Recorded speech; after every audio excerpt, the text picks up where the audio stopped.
اللہ الرحمن الرحیم. میری ایک بہت پیاری سبسکرائبر ہیں جنہوں نے مجھ سے کہا کہ پاکستانی پنصورہ میں کس طرح سے پڑھوں اور اس کی کیا حقیقت ہے. تو دیکھیں، پاکستانی پنصورہ ہو کہ انڈیا کا پنصورہ ہو، چاہے بنگلہ دیش کا پنصورہ ہو، پنج سورہ ہوتا ہے. وہ پنصورہ نہیں ہوتا، پنج سورہ مطلب 5 صورتوں کا مجموعہ. اور 5 صورتیں وہ کہاں سے لی گئی ہیں؟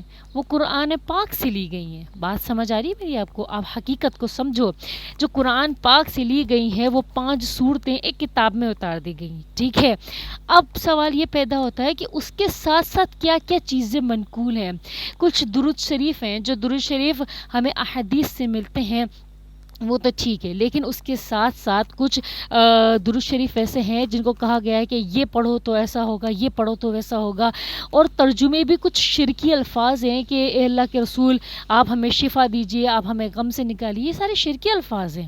رسول اللہ صلی اللہ علیہ وآلہ وسلم غم سے نہیں نکال سکتے ہیں، ہمیں تکلیفوں سے، پریشانی سے نہیں نکال سکتے ہیں، ہمیں خوشیاں نہیں دے سکتے ہیں. کیونکہ خوشی دینے والا، غم دینے والا، تکلیف دینے والا، تکلیفوں سے نکالنے والا بھی صرف اور صرف اللہ رب العزت کی کیا ہے؟ ذات ہے. جو رسول اللہ صلی اللہ علیہ وسلم نے ہمیں پیشن گوئیاں بتائیں، جو چیزیں بتائیں، وہ سب اللہ تعالیٰ نے آپ صلی اللہ علیہ وسلم کو بتائیں، دکھلائیں. تو آپ صلی اللہ علیہ وسلم نے ہم کو بتایا. سمجھ میں آ گئی میری بات؟ اب سوال یہ پیدا ہوتا ہے کہ آیا ہمیں پنصورہ پڑھنا چاہیے یا نہیں پڑھنا چاہیے؟ تو دیکھو، پنج سورہ کیا رسول اللہ صلی اللہ علیہ وسلم کے زمانے میں تھا؟ کیا صحابہ کرام رضی اللہ تعالیٰ عنہم اجمعین کے ہاتھوں میں تھا؟ کیا تابعین، تبع تابعین کے ہاتھ میں تھا؟ کیا بزرگوں کے ہاتھ میں تھا؟ کیا ولی اللہ کے ہاتھ میں تھا؟ نہیں، کسی سے ثابت نہیں ہے پنج سورہ. سمجھ میں آ رہی ہے؟ وہ کتاب کسی سے ثابت نہیں ہے. ہمیں رسول اللہ صلی اللہ علیہ وآلہ وسلم نے قرآن پاک کو مضبوطی سے تھامنے کا حکم فرمایا ہے. اللہ تبارک و تعالی نے ہم کو قرآن پاک کو مضبوطی سے تھامنے کا حکم فرمایا ہے، اس پر عمل کرنے کا حکم فرمایا ہے.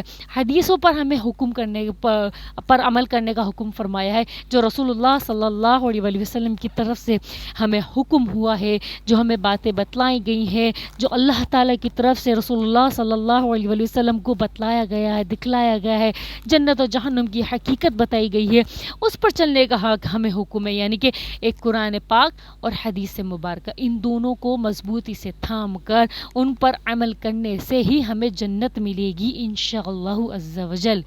بات سمجھ آ گئی میری؟ اور قرآن پاک تو اللہ تعالیٰ کی سب سے خوبصورت، عظیم الشان اور بہت پیاری کتاب ہے. تو ہمیں اس کو چھوڑ کر ہم پنصورے کے پیچھے کیوں بھاگ رہے ہیں؟ اگر ہمیں قرآن پاک کی آیتیں پڑھنی ہے، اگر پنصورے سے پڑھنی ہے تو وہ آپ پڑھ سکتے ہو، وہ مسئلہ نہیں ہے، بالکل بھی مسئلہ نہیں ہے. لیکن قرآن پاک تو خود ایک معجزہ ہے، ایک بابرکت کتاب ہے، اللہ تعالیٰ کا کلام ہے. اللہ تعالیٰ بذات خود اس میں ارشاد فرماتے ہیں، اللہ تعالیٰ کے خود کے بول ہیں اس میں، اللہ تعالیٰ کے حسین الفاظ ہیں قرآن پاک میں. قرآن پاک کو خالی پکڑو، اس کو محسوس کرو، اپنے سینے سے لگاؤ، اس کو محسوس کرو، اس کی تاثیر کو، اس کے معجزے کو، اس کی محبت کو محسوس کرو اپنے سینے میں. کیوں آپ دوسری کتابوں کے پیچھے بھاگتے ہو؟ قرآن پاک اپنے آپ میں بہت بڑی حقیقت ہے، بہت بڑا معجزہ ہے. قرآن پاک معجزہ ہے. سمجھ میں آ رہی ہے؟ قرآن پاک اپنے اندر خوب خیر و برکت سمیٹے ہوئے ہے. جتنی بھی خیر و برکتیں سمیٹنی ہے، قرآن پاک کو پکڑو. دیکھو، اگر آپ کے پاس قرآن پاک بھاری والا ہے، کیونکہ کچھ ورک ایسے ہوتے ہیں جو بہت اچھے ہیں، مضبوط ہیں، جو بھاری اوراق ہیں، ان سے اگر آپ کو پکڑنے میں یا کہیں لے جانے آنے میں آپ کو پریشانی ہو رہی ہے، تو اتنے زیادہ لوگوں نے جو ہے نا قرآن پاک کی بناوٹ میں تھوڑی ترمیم کی ہے. کچھ لوگوں نے بہت چھوٹے چھوٹے قرآن پاک بھی بنائے. میرے پاس اتنا چھوٹا سا قرآن پاک ہے، میرا خود کا ذاتی.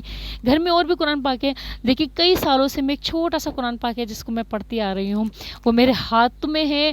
اگر میں اس کو جب بھی ہاتھ میں لیتی ہوں تو میں اس کی تاثیر کو میں محسوس کرتی ہوں، اس کی محبت کو، اس کے اندر سے جو ایک شعاعیں نکلنی ہے قرآن پاک کی آیتوں میں سے، وہ در حقیقت نہیں نکلنی.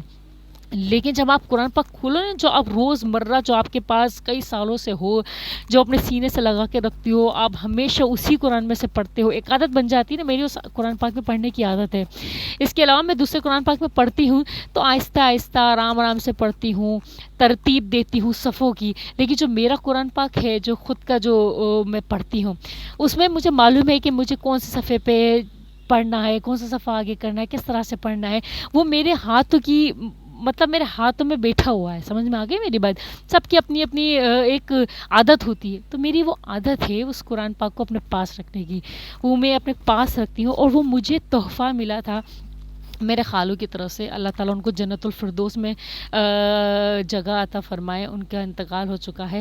انتہائی جو ہے نا دیندار انسان تھے ماشاء اللہ سے, ہر وقت قرآن پاک پڑھتے رہتے تھے.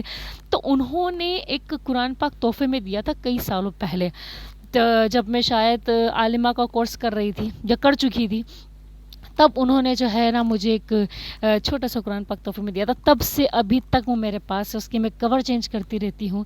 تو قرآن پاک کو مضبوطی سے تھامو. سورہ یاسین پڑھنی ہے, سورہ رحمان پڑھنی ہے, سورہ واقعہ پڑھنی ہے, سورہ ملک پڑھنی ہے, جو بھی پڑھنی ہے آپ نے قرآن پاک سے پڑھو. بات سمجھ آ رہی ہے؟ آپ پنسورے سے پڑھو, اس میں تو صرف 5 صورتیں ہیں.